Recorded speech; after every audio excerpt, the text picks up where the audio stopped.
Assalamualaikum warahmatullahi wabarakatuh. Apa kabar anak-anak ustazah? Ustazah berharap semua dalam keadaan sehat ya sayang. Amin ya robbal alamin. Nah, sekarang kita masuk pelajaran tematik subtema 4, pertumbuhan dan perkembangan tumbuhan, pembelajaran 1 dan pembelajaran 2. Sebelum kita belajar, marilah sama-sama kita membaca Al-Basmalah. Bismillahirrahmanirrahim. Selain manusia dan hewan, tumbuhan juga mengalami pertumbuhan dan perkembangan. Sebagian besar tumbuhan berasal dari biji. Biji yang ditanam akan tumbuh menjadi kecambah. Lama-kelamaan, akar tanaman tumbuh semakin besar dan kuat. Batangnya juga semakin tinggi dan besar. Daun juga semakin banyak. Setelah dewasa, akan muncul bunga yang kemudian menjadi buah. Buah pun siap menghasilkan biji kembali. Tumbuhan peliharaan harus kita rawat agar dapat tumbuh dan berkembang dengan baik. Anak-anak ustazah, tumbuhan banyak sekali memberikan manfaat bagi manusia. Tumbuhan menghasilkan oksigen untuk pernapasan. Tumbuhan juga menjadi bahan baku kebutuhan manusia, berupa kebutuhan sandang atau pakaian, pangan, makanan, dan papan atau tempat tinggal. Baik anak-anak ustazah, kita masuk pembelajaran 1. Anak-anak ustazah simak dengan baik. Lani dan teman-teman sedang mengamati tumbuhan di halaman sekolahnya. Di sana ada berbagai jenis tumbuhan. Ada pohon pisang, pohon jambu, dan tanaman bunga seperti bunga mawar dan melati. Setiap tumbuhan tersebut berbeda satu sama lain. Ada tumbuhan yang berbuah, ada juga yang tidak. Ada tumbuhan yang berbunga dan ada juga yang tidak. Lani pun bertanya kepada gurunya tentang ciri-ciri tumbuhan yang ada di sekolahnya. Lani ingin mengetahui mengapa tumbuhan-tumbuhan tersebut berbeda satu sama lain.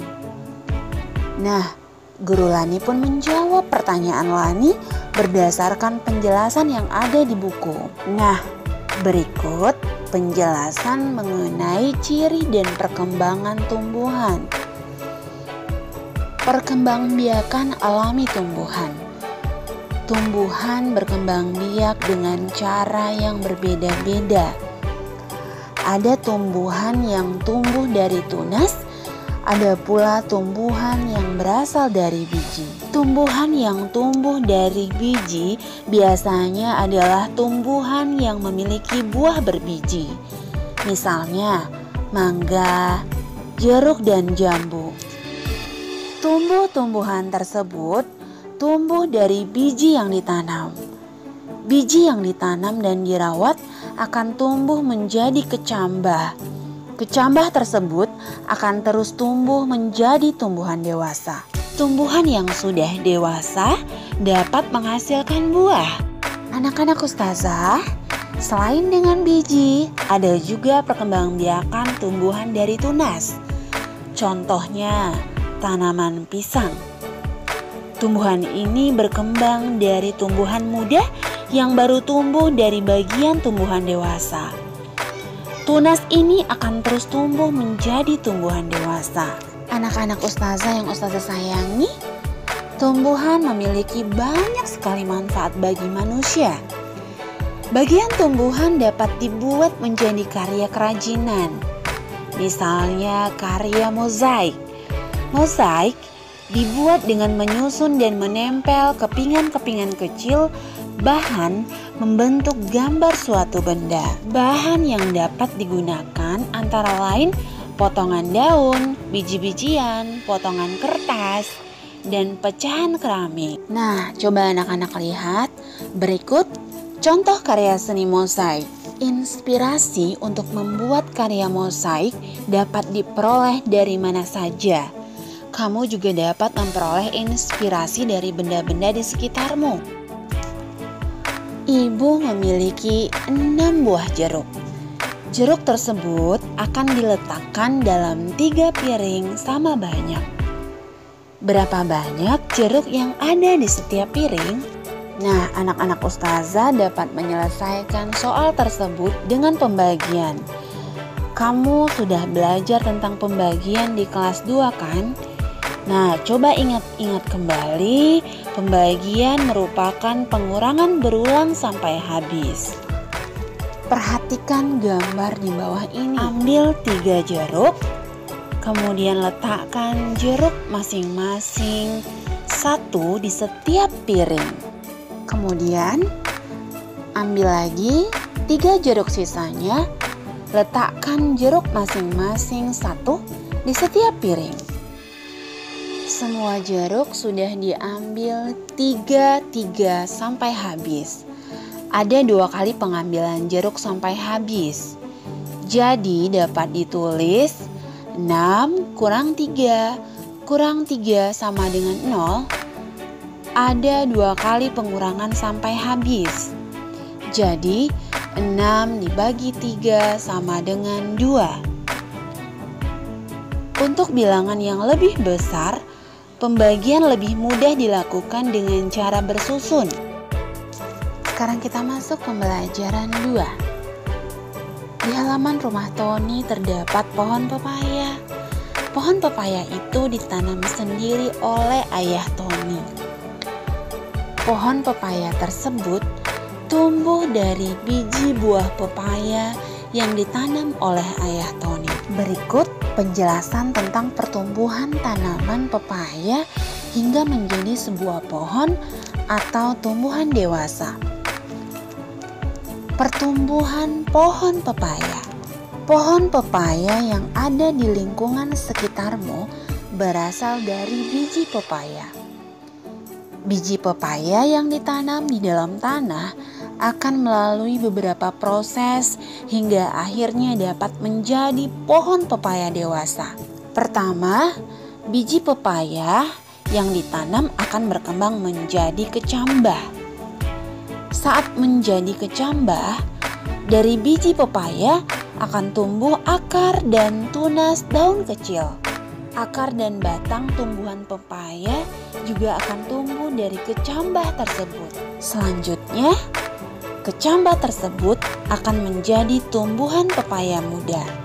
Daun yang awalnya kecil akan terus tumbuh semakin besar dan banyak. Jika terus dirawat dengan baik, tumbuhan pepaya muda tersebut akan berkembang menjadi tumbuhan dewasa atau pohon pepaya. Setelah itu, barulah pohon pepaya dapat menghasilkan buah pepaya lagi. Nah, anak-anak ustazah, begitulah pertumbuhan pohon pepaya. Pohon memerlukan makanan untuk dapat tumbuh. Begitupun manusia. Selain makanan, olahraga juga baik untuk pertumbuhan tubuh kita. Coba anak-anak ustazah perhatikan kegiatan halaman 103. Ustazah akan membacakan wacana tersebut. Kalian akan bermain melompati kaki teman. Berkumpullah di lapangan sekolahmu. Gurumu akan membagi siswa di kelasmu menjadi 2 kelompok. Kelompok pertama akan membentuk rintangan dalam melompat. Kelompok kedua akan melompati rintangan. 2 orang siswa duduk berhadapan dengan posisi kaki terbuka. Kedua telapak kaki dipertemukan. Setelah itu, kelompok lain akan berlari sambil melompati rintangan. Lompatan harus dilakukan dengan benar dan hati-hati. Jika tidak, teman yang kakinya dijadikan rintangan akan kesakitan jika kakinya terinjak atau tertabrak. Kegiatan ini dapat melatih kemampuan melompat kalian. Kerjasama merupakan kegiatan yang dilakukan bersama-sama untuk mencapai tujuan bersama. Anak-anak ustazah, permainan melompati kaki teman dilakukan dengan kerjasama.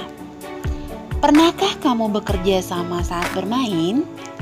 Contoh bentuk kerjasama saat bermain adalah sebagai berikut. Kerjasama dapat menumbuhkan kebersamaan. Selain itu, suasana akan menjadi rukun dan nyaman. Anak-anak hebat, sikap bersatu dalam permainan kelompok dapat dilakukan dengan cara tidak saling menyalahkan ketika mengalami kekalahan. Pada permainan tertentu, jika tidak bekerja sama, permainan dapat membahayakan. Misalnya, ketika bermain bakya, jika kaki yang melangkah tidak kompak, kamu bisa terjatuh. Baiklah anak-anak ustazah, cukup sekian penjelasan ustazah pada pembelajaran kali ini, yaitu subtema 4, pertumbuhan dan perkembangan tumbuhan, pembelajaran 1 dan pembelajaran 2. Anak-anak semua boleh mempelajarinya kembali dengan membaca buku tematik 3A halaman 96 sampai dengan halaman 104. Cukup sekian pembelajaran kita kali ini.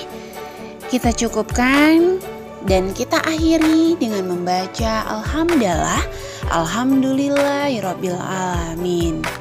Ustazah akhiri billahi taufik wal hidayah wal ridho wal inayah. Wassalamualaikum warahmatullahi wabarakatuh.